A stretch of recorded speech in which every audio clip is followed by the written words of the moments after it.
कांग्रेस की राष्ट्रीय महासचिव प्रियंका गांधी ने आज धार जिले के राजगढ़ में जमकर हुंकार भरी। प्रियंका गांधी ने काफ़ी लंबा अपना भाषण दिया और पंडाल में मौजूद तमाम लोगों को कई बार तालियां बजाने पर मजबूर कर दिया। कांग्रेस का आज एक मेगा शो था। कांग्रेस ने एक बहुत बड़ी रैली आयोजित की थी जिसमें लगभग 5 आदिवासी जिलों के नेता और तमाम कांग्रेस कार्यकर्ता इस आयोजन में पहुंचे थे। इस आयोजन को लेकर कांग्रेसी कार्यकर्ताओं में खासा उत्साह नजर आया। इसी उत्साह को देखते हुए प्रियंका गांधी भी जो है वो काफ़ी उत्साहित नजर आई और उन्होंने तमाम मुद्दों पर अपनी बात बेबाकी से रखी। उन्होंने मध्य प्रदेश की भाजपा सरकार पर कई प्रहार किए। उन्होंने केंद्र और राज्य सरकार पर कई तीखे प्रहार किए, जिसमें उन्होंने कहा कि आपको चुनाव आने के वक्त प्रदेश सरकार को महिलाओं के हितों की याद आ रही है, महिलाओं की याद आ रही है। इन 10 सालों में जिस तरह से बेरोजगारी, महंगाई और अत्याचार बढ़े और अब जिस तरह की घोषणाएं हो रही है महिलाओं को लुभाने के लिए, बेटियों को लुभाने के लिए, ये सिर्फ वोट की राजनीति है। उन्होंने कहा कि आपको इसके बहकावे में नहीं आना है। उन्होंने कहा कि मध्य प्रदेश के भविष्य के लिए, आपको अपने बच्चों के भविष्य के लिए, किसानों के भविष्य के लिए, सभी के हितों को ध्यान में रखते हुए, सरकार की नीति और नीयत को ध्यान में रखते हुए कांग्रेस के पक्ष में वोट डालना है। उन्होंने प्रदेश सरकार पर जमकर प्रहार करते हुए कहा कि 18 सालों के बावजूद किसान सुरक्षित नहीं है। तमाम इन 18 सालों में हज़ारों किसानों ने आत्महत्याएं की है। युवा बेरोजगार है, युवाओं के पास कोई रोजगार के अवसर नहीं है। उन्हें सिर्फ झूठे प्रलोभन दिए जा रहे हैं, झूठे सपने दिखाए जा रहे हैं। तमाम घोटाले मध्य प्रदेश में हुए, जिसमें उन्होंने व्यापम घोटाले से लेकर महाकाल घोटाला, यहाँ तक कि नर्मदा घोटाला, तमाम घोटालों का जिक्र करते हुए सरकार पर भ्रष्टाचार के भारी गंभीर आरोप लगाए हैं।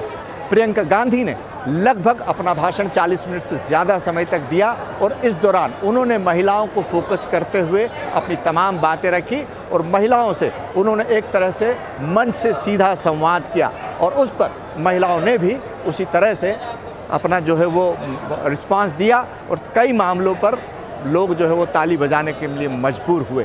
5 जिलों के तमाम कार्यकर्ता आज यहाँ इकट्ठा हुए थे। प्रियंका गांधी ने जिस तरह से अपनी बातें रखी, अगर वो बातें लोगों के दिलों तक उतरती है तो निश्चित तौर पर कांग्रेस की ये रैली एक सफल रैली होगी। और जिस तरह से 2018 के चुनाव में इन 5 जिलों में भाजपा का सफाया कर दिया था और उसे सत्ता से बेदखल कर दिया था, कांग्रेस को इस आदिवासी क्षेत्र से इस बार फिर काफ़ी उम्मीदें हैं। देखना है कि आदिवासी क्षेत्रों से कांग्रेस को ये उम्मीदें कितनी पूरी होती है। डिस्कवर न्यूज़ के लिए दीपक सिंह चौहान। यहाँ की आदिवासी महिलाओं पर सबसे ज्यादा अत्याचार है। आपने सारे वायरल वीडियो देखे होंगे, क्या क्या नहीं कर रहे हैं। देश में सबसे ज्यादा बच्चियां एमपी में गायब हैं। सबसे ज्यादा महिलाएं यहां से गायब होती हैं। यहां रोज 17 बलात्कार होती हैं। बहनों सुनो, क्योंकि आपको पूछना पड़ेगा कि आपकी सुरक्षा के लिए ये सरकार क्या कर रही है। ये बड़ी बड़ी बातें, बड़ी बड़ी घोषणाएं चुनाव से पहले कि आपको पैसे मिलेंगे, आपकी सुरक्षा होगी, आपको आरक्षण मिलेगा, बहुत बड़ी बातें हैं। 18 साल से सरकार में रही हैं, आपकी बच्चियां आज भी सुरक्षित नहीं हैं। ये सवाल पूछो, क्या महंगाई बढ़ी है पिछले 18 सालों में? बताइए। 10 गुना पिछले 5 सालों में, 3.5 सालों में, जब से इनकी सरकार रही है तब से बढ़ी है कि घटी है? बढ़ी है।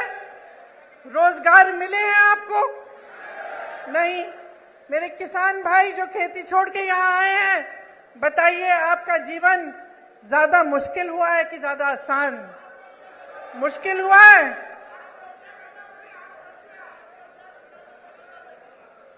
आपको मालूम, आप कह रहे हैं किसानों की आत्महत्या 17,000 में, मैंने अभी एक आंकड़ा सुना कि लगभग 17,000 नवयुवकों ने आत्महत्या की है पिछले 18 सालों में।